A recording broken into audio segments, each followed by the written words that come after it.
Hello and welcome to Podstache. We hope you enjoyed our last week of 30-minute segments. Get back to us. You're still going to get 30-minute segments this week, and then maybe we'll change it if you dislike it. Probably not. I don't know how he talks. I can't remember. It's very Italian. I am very Italian. I can't do it. That's what you get for playing with your phone. I'm like, Kuba's just like shooing it in. He's just like, yeah, welcome to Podstache. Fixing my phone.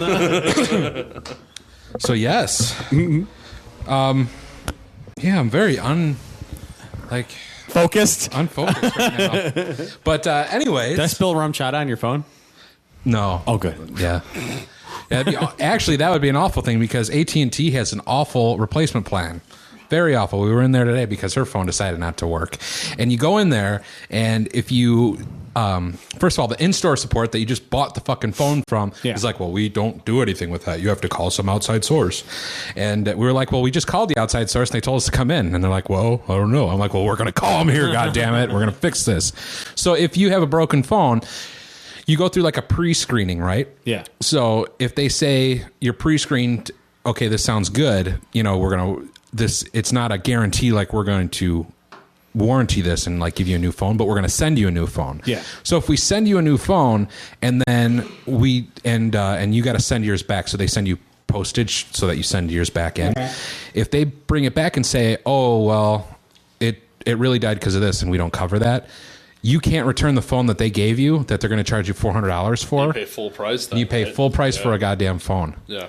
Well, yeah, and then I know because when I bought the iPhone, like, get insurance on it though that covers. It's really well. For me, when I bought mine, it was a really weird. It's just well, we only cover certain things. Like if the screen doesn't work, but like if you drop it, we don't cover that. And you know, and if you do any of these things, you can't just replace it. You have to like file a claim. It's like something ridiculous. Yeah, and it's really stupid. And even if you pay for it, like that's one thing I'll say about Verizon. Verizon, man, I've got warranty. I've bought in the insurance on that, and I've said I've lost it, and they're like, all right, $50, and they give me a new one. You know, it's like the deductible. So, but with AT&T, it's completely different. And I like AT&T, but like that, there was a bunch of bullshit. And so if they deem like that it's not warranty-ish, like they're just going to charge me for a phone that I can't return back to the manufacturer. You know what I mean? So what a shitty deal.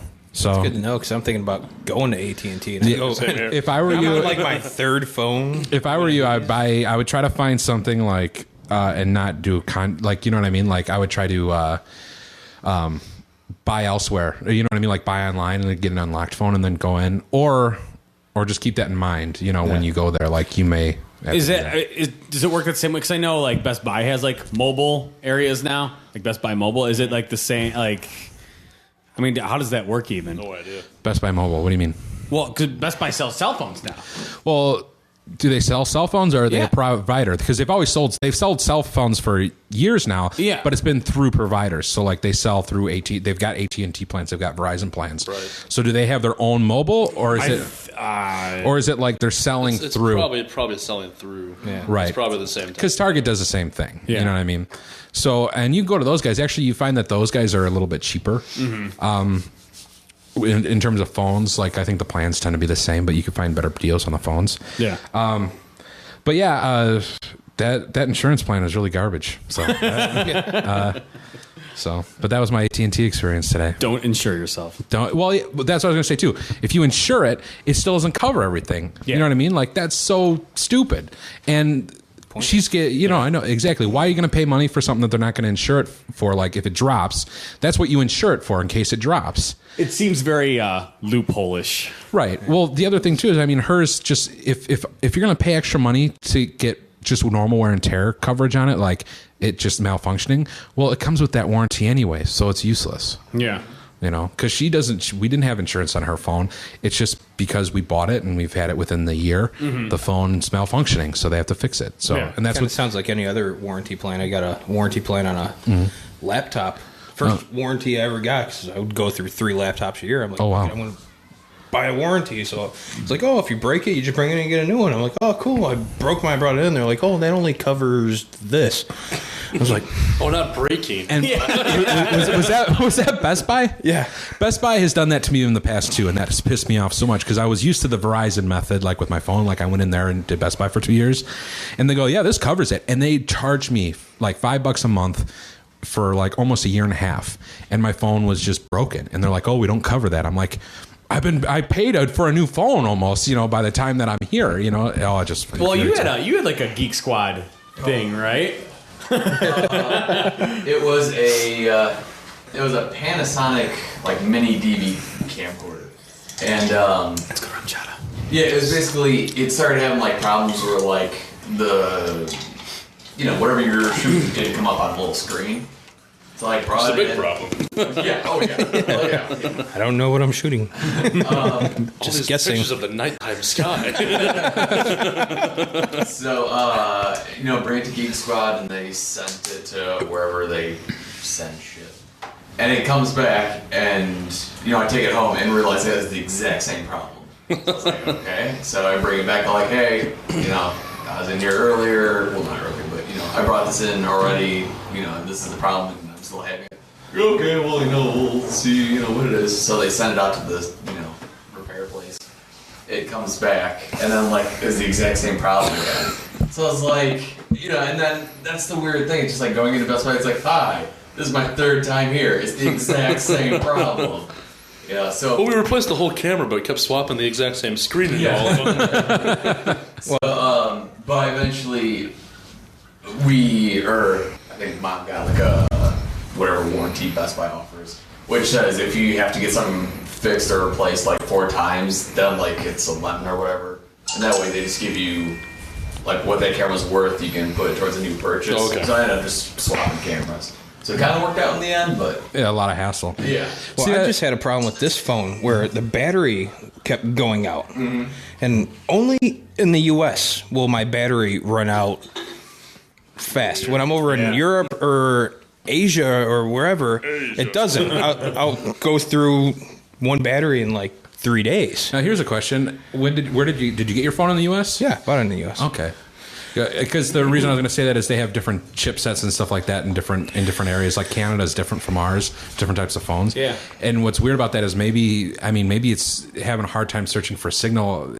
That's so weird too. Like, But that's the thing is I'm not getting any like true signal, but I'm running just as many apps, whatever, constantly got the Wi-Fi on, right. doing whatever.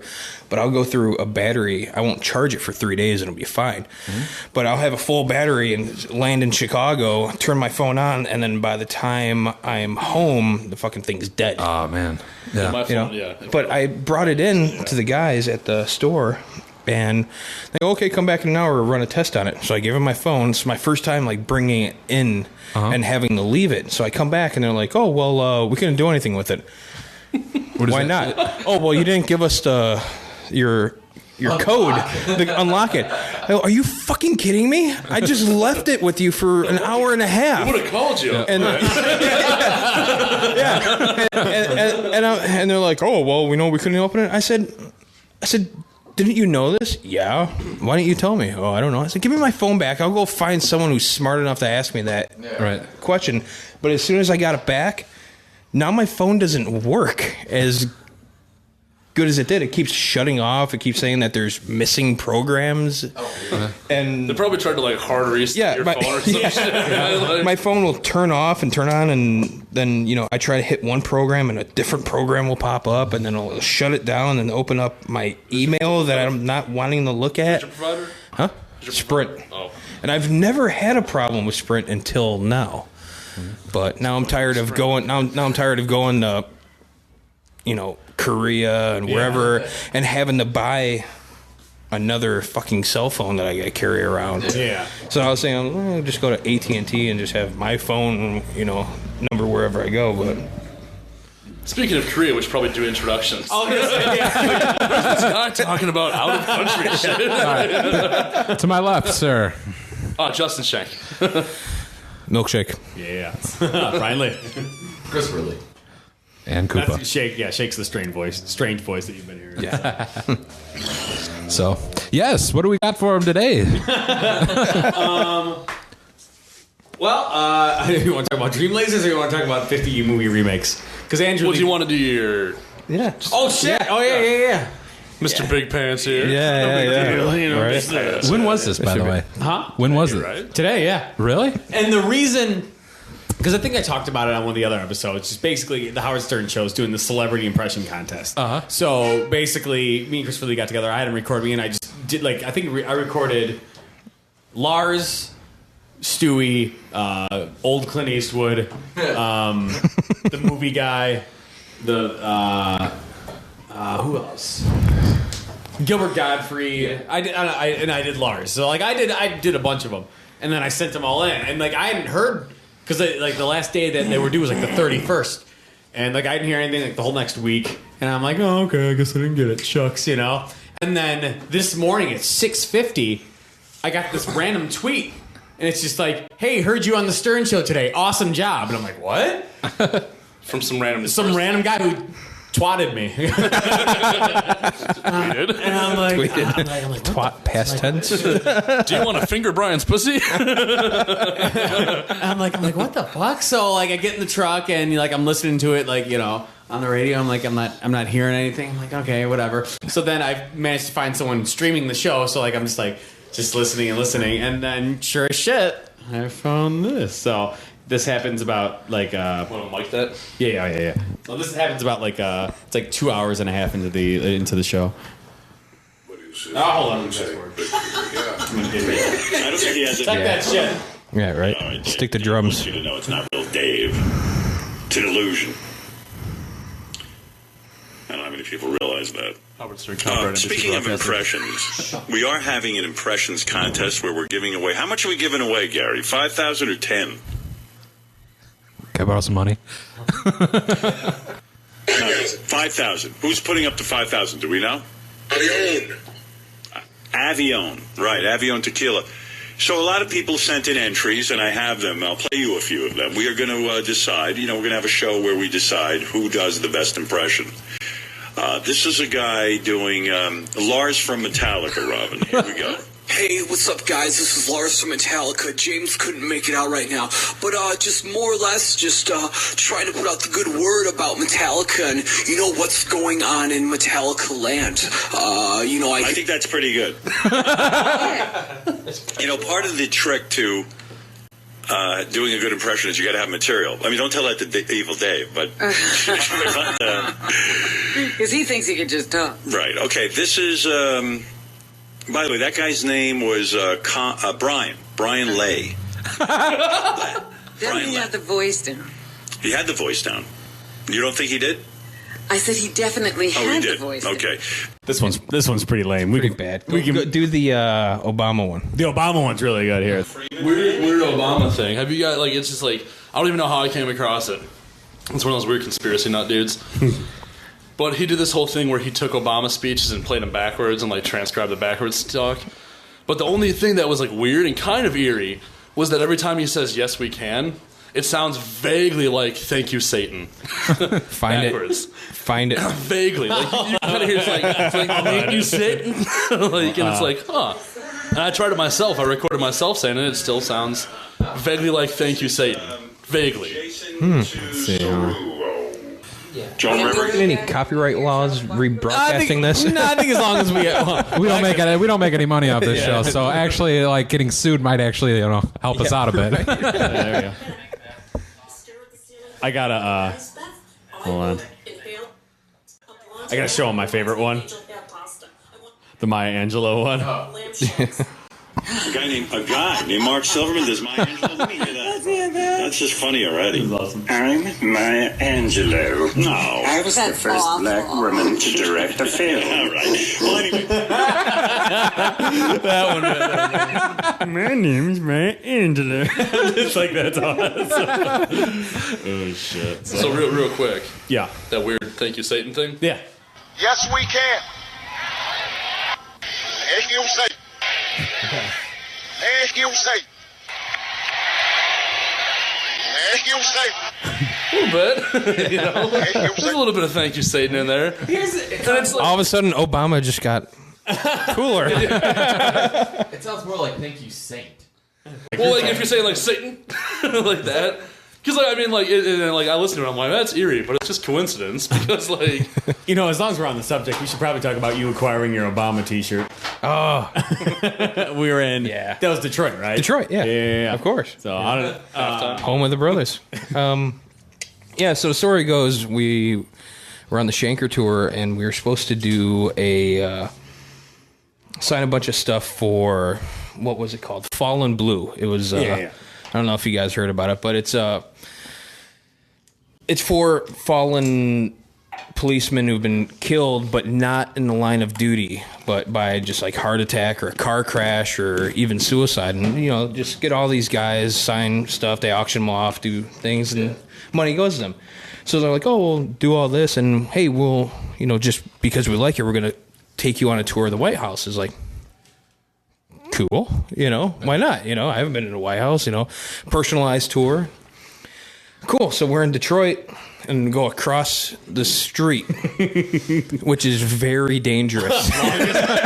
longest walk ever. I mean, because it was like past midnight probably. Yeah, it gets really dark at night in Detroit. It's really dark in the day. But, Harpo's is... needs to be demolished. Yeah, you could walk across the front of the building and count the bullet holes. Oh, man. Because, there'd be a line of people, and, the brothers would just drive by and like, gah, gah, gah, gah, just fire at people. They shoot faster than that. Yeah, whatever. But we went across the street to the convenience store. Just walking around, I had to get nuts for Shanker. Yes, that's right. Yeah, that's right. I forgot about that. It needed to be it was time though, right? Salty nuts.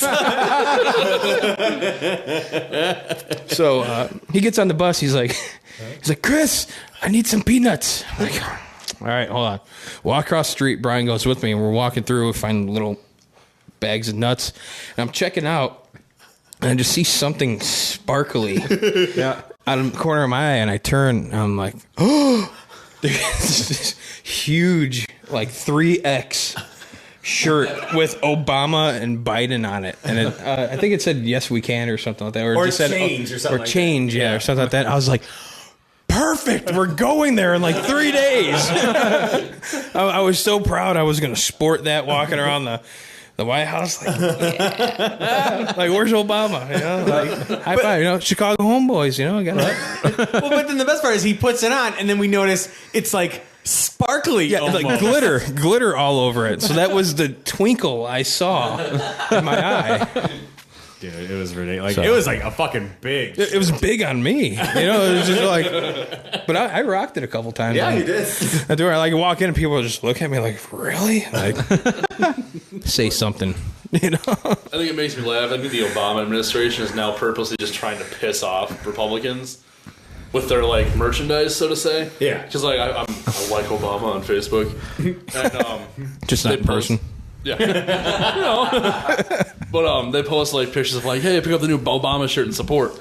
And the most recent shirt they put out is like bright orange with bright yellow writing, and it says Obama, but it's like with the upside down exclamation point on the first, like the spin Spanish. I think they're really just trying to piss off like ultra conservative, like Obama, like Viva.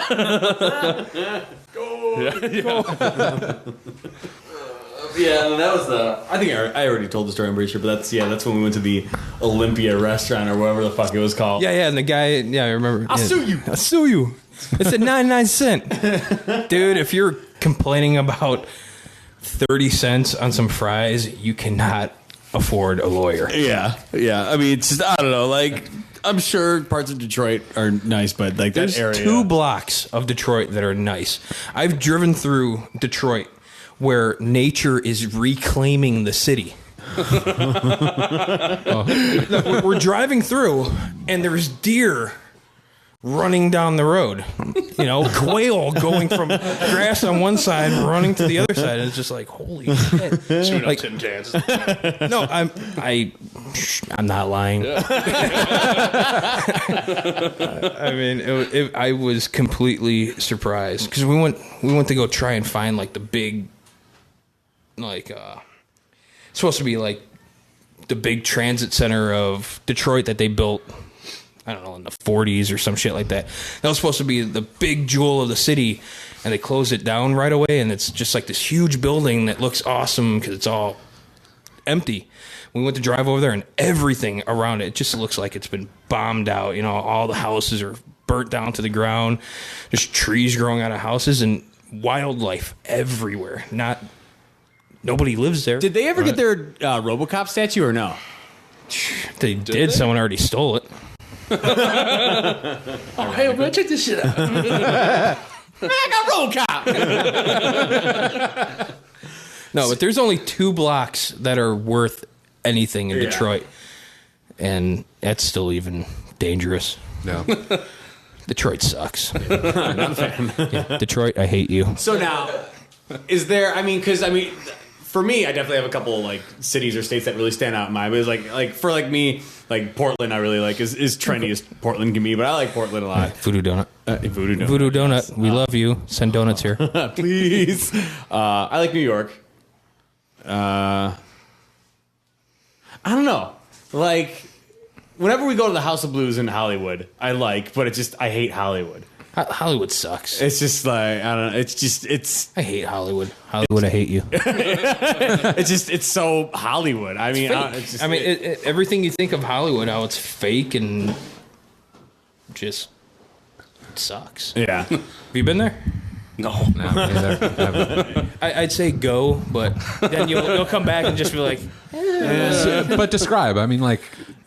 What's fake? People are fake? Yeah, the people, everybody, everything. But what do you mean fake? Like everyone, right? like a majority of the people have either convertibles or Escalades. All the chicks have, bleach blonde hair. It's just all the guys are metrosexuals. It's just, it sounds like heaven, dude. It's just, it is. It's just, But it's just everybody who you see in Hollywood. It's just everybody's in a costume. Okay. That's kind of how it is. Like here, is it snooty? I could see you in any other city, or you in any other city, and you're going to look exactly the way you are. Mm-hmm. But these people, yeah. The Hollywood, Brian. No, is it snooty though? Is it Hollywood? Like say like the way they are, like for someone new to come in there that isn't like them. Is it that off-puttish, snobbish sort of thing too, or? No, but most of the people, especially like when you meet them at shows, it's like they just come out to the show, because they just want to be seen. You know, they come out and, that's why I hate fucking putting people on the guest list. But it's like you get this person, it's like, who the fuck is this person? They come out, they're nobody, but they want to walk around and act like they're somebody. They come to dress up like they are the rock star. And the guy who's on stage, who is the rock star, just packing this place full of 1,500 people. Doesn't even look like that. Us. Yeah, it's just like it's really funny because the first tour actually was the first show with Schenker. It was at what's that fucking place where you have to lug the equipment down the fucking stairs. Redondo Beach. I forgot what it was. Yeah, not the coach out. I don't know, but I fucking hate the place. But whatever. But it's right there. It was better than the Hermosa Beach show that we did. Where you could almost not fit on the stage. Me. Yeah, but we're there, and it's that kind of thing where like a lot of people want to be on the guest list. But it was really funny because this is after I had left Guitar Center, and it's just there's lots of politics involved in that place, and especially working in the drum department, you would always get like these emails from certain higher ups. So it's funny. So the Michael Schenker hadn't got on yet, and then all of a sudden. This guy comes up to the green room door. He's like, hey, is Carmine back there? And I'm like, yeah. Well, yeah, what's up? Hey, can you tell him so and so is looking for him? And I paused and I recognized the name immediately. It was like the head guy of Guitar Center of all drum departments. Like it's the drum buyer guy. Like he's in charge of everything. And I'm just like. Yeah, dude, I'll tell him that you're back here. Didn't say a fucking word to him. I'm just like, fuck you, dude. It's just like, I don't know. Just because there's so many fucking stupid politics. I just hate Hollywood. Just everybody you talk to, they're fake. It's just they all have a story. They all have a hidden agenda. It's all about talking to you to get to him, to get to him, to get to him. And, I just hate people. You know, so but Hollywood just sucks. I find you just walk around. It's just like, yeah. My buddy finds that Austin is kind of the same way in terms of their. See, I was just about to say, I like Texas. No, I like Texas. I like Austin, but it's a niche. Group Austin's like a dirtier Hollywood, right? Well, what I'm saying is like he's a part of like what is it? Not stand up comedy, but skit comedy. Mm-hmm. So, and there's a lot of groups down there that do that, and he tells me that that's kind of the exact same way. It's like it's all about status, and you're building that status, and they won't talk to you, or like he'll talk to somebody and say he's been out of like. He worked it for a few years and he had a decently good status, and then he left for about a year. Then he came back and he's like, it's weird, I have to climb the ladder all over again. And he'd be at a gathering of these guys, and someone would talk to him, but they'd always be looking away from him to try to find somebody else. Yeah. And they could be in mid-sentence, and as soon as they find the next person in the higher status, they're walking off to the next person. Yeah. Fuck that. Yeah. That's what I love about my status, especially at a show, because it's like nobody knows who I am, but I have the power to just fuck you over with whatever you want. So I come in and I'm talking to somebody and they're like looking at me like, oh, who are you? It's like, I'm kicking you out of the fucking show now. You know, like you're going to be a dick to me. Like, fuck off, you know? Right. Like, you know, and then everybody, they want to get backstage. They come in backstage. They're like, oh, it's like, hey, get the fuck out. Well, I still tell that story. The guy from Great White, what's his name? Jack. Oh, God. Jack Russell? Jack Russell Terrier. Yeah. But he was like, because we were like, me, the crew, and forgot about we were that. just, hanging out upstairs in the green room. And then he comes back there and he says hi to Rev. Yeah. And he says hi to Rev. I think he said hi to Pete. But then he just, you said hi to him, but he just completely glanced over. Rev introduced us, like, oh, hey, but then he was just like, oh, well, blah, blah. And then I was like, okay, douche, and then like, whatever, okay, it's him, I get it, I could care less, if Jack Russell You're banging out like 90 people. Well, no, that's right. That's funny because Shake leans over to me, but he says, hold on, wait. So then we just saw a video on YouTube of they were playing some show and they pulled up this little girl on stage. The bass player pulled up this little girl on stage, put his bass on her, and was playing bass from behind her and like running around the stage, and it looked kind of cool, and I tried being, breaking the ice, being Mr. Funny Guy, like, oh, hey, the new bass player you got's pretty good, and he was like, so I'm like, lean over to Brian, I'm like, well, at least I don't, you're like, because you said it just loud enough, you're like, and it's because of that guy, a bunch of people died in the club. It was like something it was something like, all right, well, you're not going to acknowledge me, but at least on my conscience, I didn't kill 200 of my fans. And then it was funny. And then later on, like when I'm like checking the mics and stuff like that, like I just did like a power metal scream like that. You're like, and then Shake's like over the mic, he's like, yeah, that's better than anything that Jack Russell ever did. Like, I'm like, keep me out of this. That's why it's fun to work with Shake. Yeah. We got a real club burner in the house. Yeah, and what's funny is that I think, I don't know, but I think a tour after later on this year that one of the agents wants me to do is Great White. And I'm going to be like, no. Sure, it might pay well, but I remember what happened to the last tour manager they had. He's in jail. Yeah. Well, and there's two versions of Great White. Yeah, it's Jack Russell's Great White, which is all ex-members of the band. Yeah. And then you're like, whatever. They still suck. Yeah. I could care less. Washed up. Jack Russell, I hate you. Past my prime. I did everyone I used to play. Yeah, we'll wrap it up. So that'll be good for this episode. So, if anything, we'll be right back. Hey.